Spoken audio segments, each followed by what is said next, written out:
Welcome back, Year 5. In today's reading lesson, we'll be moving on to chapters 14 and 15 of Fantastic Mr. Fox. Last week, we spent a lot of time on retelling. This week, we're moving on to evaluating. What does that mean? It just means forming an idea about something, a deep idea. So it means you have to analyze something closely so that you understand it fully. And when you understand something fully, you can evaluate it and give your opinion on it. Our learning intention for today is to be able to analyze a character and discuss their traits and actions in detail. If we're able to do this, like study the character and talk about them and the things that we've learned about them, we'll be moving towards our skill of evaluating. To help us meet that learning intention, we're going to be using this graphic organizer. What it is a character study worksheet. And all that means is that it helps us map out our ideas about a character. So we'll describe the character in the first box. We'll list some of the actions taken by the character, the things they do. We'll also include the words he or she speaks, and not everything they say, but probably the important things they say or things that they say often. Then we'll talk about what the character was like at the start of the story. Then we'll list the character traits, probably just as bullet points. And finally, we'll discuss how did the character change over time. So how did they change from the beginning of the story to the end of the story? I'm going to show you how I would fill this out for Mr. Fox based on what we've learned so far about him. Alright, so first my description. I said, Mr. Fox is described as a handsome fox. The illustrations show him as orange with a pointed face and long tail, which he eventually loses.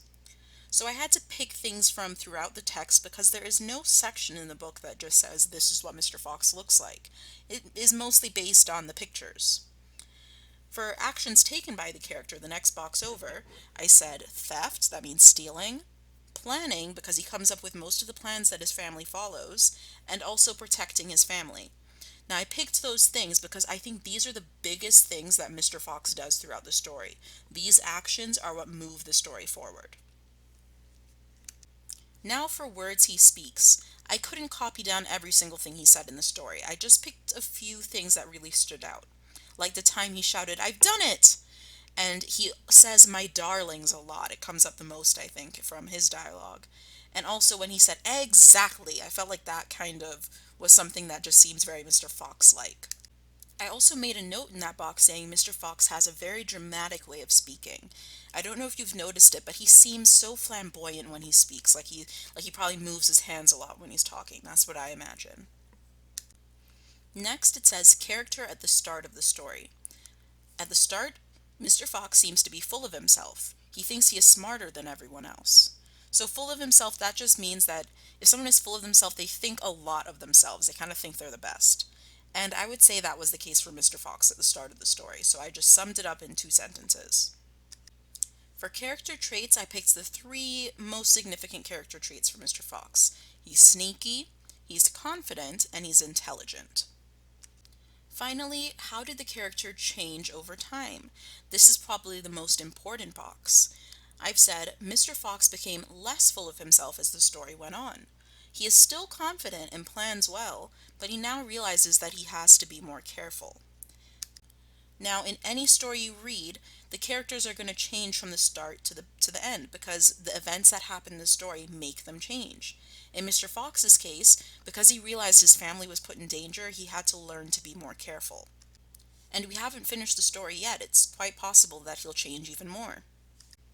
So now that you've seen how I filled in this graphic organizer, we're going to read the next 2 chapters of the book. And afterwards, your independent work is going to be to pick a character and fill in one of these graphic organizers for them. It's going to help you evaluate that character. You're going to look at them closely and form your ideas about them.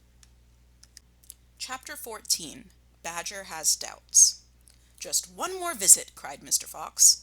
"And I'll bet I know where that'll be," said the only small fox now left. He was the smallest fox of them all. "Where?" asked Badger. "Well," said the smallest fox, "we've been to Bogus and we've been to Boone's, but we haven't been to Bean. It must be Bean." "You are right," said Mr. Fox, "but what you don't know is which part of Bean's place we're about to visit." "Which?" they said both together. "Aha!" said Mr. Fox. "Just you wait and see." They were digging as they talked. The tunnel was going forward fast. Suddenly Badger said, "Doesn't this worry you just a tiny bit, Foxy?" Worry me? Said Mr. Fox. What? All this stealing. Mr. Fox stopped digging and stared at Badger as though he had gone completely dotty. My dear old furry frump, he said, do you know anyone in the whole world who wouldn't swipe a few chickens if his children were starving to death? There was a short silence while Badger thought deeply about this. You are far too respectable, said Mr. Fox. There's nothing wrong with being respectable, Badger said. Look, said Mr. Fox, Bogus and Bounce and Bean are out to kill us. You realize that, I hope. I do, Foxy, I do indeed, said the gentle Badger. But we're not going to stoop to their level. We don't want to kill them. I should hope not indeed, said Badger. We wouldn't dream of it, said Mr. Fox. We shall simply take a little food here and there to keep us and our families alive, right? I suppose we'll have to, said Badger. If they want to be horrible, let them, said Mr. Fox. We down here are decent, peace-loving people. Badger laid his head on one side and smiled at Mr. Fox. Foxy, he said, I love you. Thank you, said Mr. Fox. And now let's get on with the digging. 5 minutes later, Badger's front paws hit against something flat and hard. What on earth is this? He said. It looks like a solid stone wall. He and Mr. Fox scraped away the soil. It was a wall, but it was built of bricks, not stones. The wall was right in front of them, blocking their way. Now who in the world would build a wall under the ground? Asked Badger. Very simple, said Mr. Fox. It's the wall of an underground room, and if I am not mistaken, it is exactly what I am looking for. Chapter 15. Bean's Secret Cider Cellar. Mr. Fox examined the wall carefully. He saw that the cement between the bricks was old and crumbly, so he loosened a brick without much trouble and pulled it away. Suddenly, out from the hole where the brick had been, there popped a small, sharp face with whiskers. Go away, it snapped. You can't come in here, it's private. Good Lord, said Badger, it's Rat.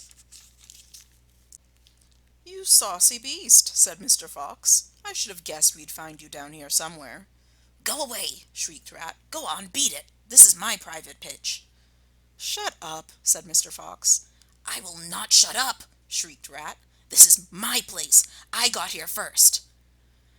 Mr. Fox gave a brilliant smile, flashing his white teeth.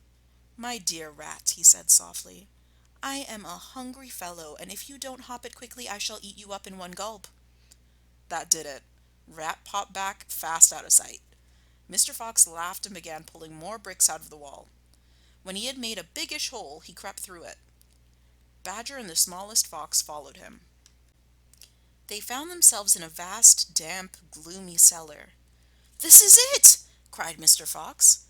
This is what? Said Badger. The place is empty.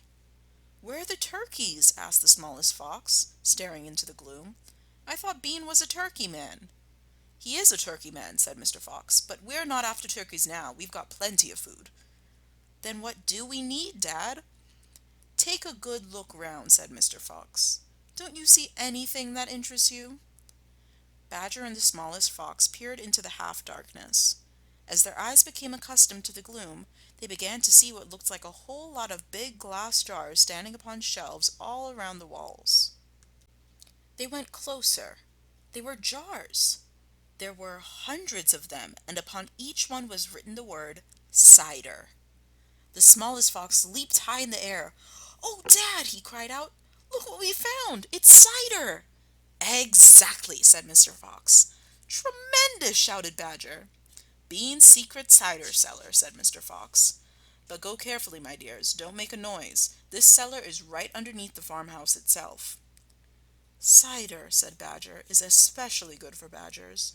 We take it as medicine. 1 large glass 3 times a day with meals and another at bedtime. It will make the feast into a banquet, said Mr. Fox. While they were talking, the smallest fox had sneaked a jar off the shelf and had taken a gulp. Wow, he gasped. Wowee! You must understand this was not the ordinary weak fizzy cider one buys in a store. It was the real stuff, a home-brewed fiery liquor that burned in your throat and boiled in your stomach. Ah, gasped the smallest fox. This is some cider.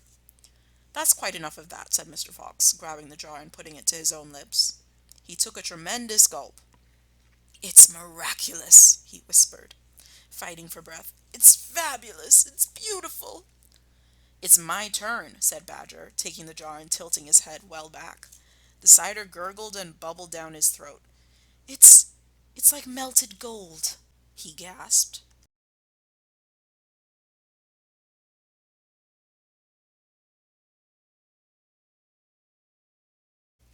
"Oh, Foxy, it's like drinking sunbeams and rainbows." "You're poaching!" shrieked Rat. "Put that down at once. There'll be none left for me." Rat was perched upon the highest shelf in the cellar, peering out from behind a huge jar. There was a small rubber tube inserted in the neck of the jar, and Rat was using this tube to suck out the cider. "You're drunk," said Mr. Fox. "Mind your own business!" shrieked Rat. "And if you great clumsy brutes come messing around in here, we'll all be caught. Get out and leave me to sip my cider in peace." At that moment they heard a woman's voice calling out in the house above them. "Hurry up and get that cider, Mabel," the voice called. "You know Mr. Bean doesn't like to be kept waiting, especially when he's been out all night in a tent." The animals froze. They stayed absolutely still, their ears pricked, their bodies tense. Then they heard the sound of a door being opened. The door was at the top of a flight of stone steps leading down from the house to the cellar, and now someone was starting to come down those steps. And that, my darlings, is the end of chapter 15. Write your prediction for what's going to happen in chapter 16 down below. Now for your independent work. Just like I filled out this graphic organizer at the start for Mr. Fox, I want you to fill it out for a different character. Now I recommend you choose one of these characters, either Mrs. Fox, Bogus, Boonce, Bean, or Badger. Badger would be an especially interesting choice even though he hasn't been in the story for very long. But he has shown a lot about his personality in the short time he's been in the story, especially in the last two chapters we just read. And funnily enough, even though he hasn't been in the story very long, he has changed in the short time he has been in the story. In the chapter we just read, his conversation with Mr. Fox showed how his opinion on a very important topic changed. But of course you don't have to do Badger, you could do one of those other characters as well. As always, send me a picture of your work when you're done, and stay safe. I'll see you soon.